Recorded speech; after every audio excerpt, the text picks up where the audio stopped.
Guys, ஒரு சின்ன சம்பவம், ஒரு லேர்னிங் கூட நமக்கு. அடையாரில் காஃபி குடிக்கிறதுக்காக ஒரு பிரபலமான ஒரு காஃபி கடைக்கு வந்தேன். கார் பார்க்கிங்கில் கரெக்டாக கார் பார்க் பண்ணியிருக்கேன். சரி, ஒரு ஃபோன் வந்துச்சு. அந்த ஃபோன் அட்டன் பண்ணிட்டு காஃபி குடிக்க போகலான்ட்டு காரில் உட்காந்து பேசிகிட்டே இருக்கேன்.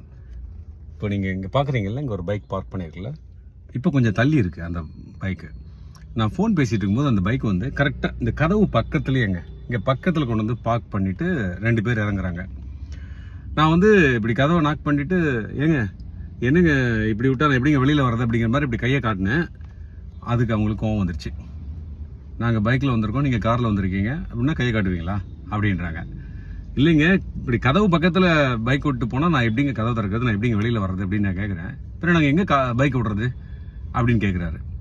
எங்கே பைக்கை விடுறது அப்படின்றா, இப்போ ஒதுக்கி விட்டுருக்காரு இல்லைங்களா, லாஜிக் தானே. இப்போ நான் அதுக்கப்புறம் நான் வெளியில் வந்துட்டேன், உள்ளேயும் வந்துட்டேன். அந்த பைக்கில் வந்து இன்னொருத்தங்க சொல்கிறாங்க, நீங்கள் காருக்குள்ளே இருந்தது நாங்கள் பார்க்கல அப்படின்னாங்க.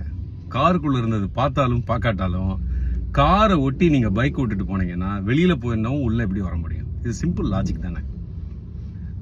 திடீர்னு அந்த காரு பைக்கு கம்பேரிசன் கொண்டு வர பாருங்க. இங்கே பாருங்க, நான் அந்த இன்டென்ஷனில் சொல்லவே இல்லைங்க, சாரிங்க. நீங்கள் கதவு பக்கத்தில் வண்டி விட்டு போனீங்கன்னா நான் வெளியில் வர்றது கஷ்டங்கிறதா நான் மீன் பண்ணேன். சாரி சொல்லி அதோட முடிச்சு விட்டேங்க. முடிச்சு விட்டதில் என்னாச்சுன்னா, நான் காஃபி குடிக்க வந்தாலும் அந்த மூடு டோட்டலாக ஸ்பாயில் ஆயிடுச்சு. செம்ம டென்ஷன் ஆயிடுச்சு.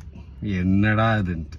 சில நேரங்களில் சில மனிதர்கள் மாதிரி, அதாவது அப்போ கூட அவங்க மேலே ஒரு சின்ன மிஸ்டேக் இருக்குங்கிறத உணரவே இல்லைங்க.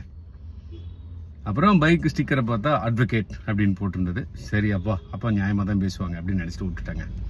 நீங்களே என்ன மாதிரி இந்த மாதிரி தேவையில்லாத சில நேரங்களில் சில சம்பவங்கள்லாம் சந்திச்சிருப்பீங்க. இருக்கீங்களா இல்லையா? எஸ்ஆர் நோ போடுங்க.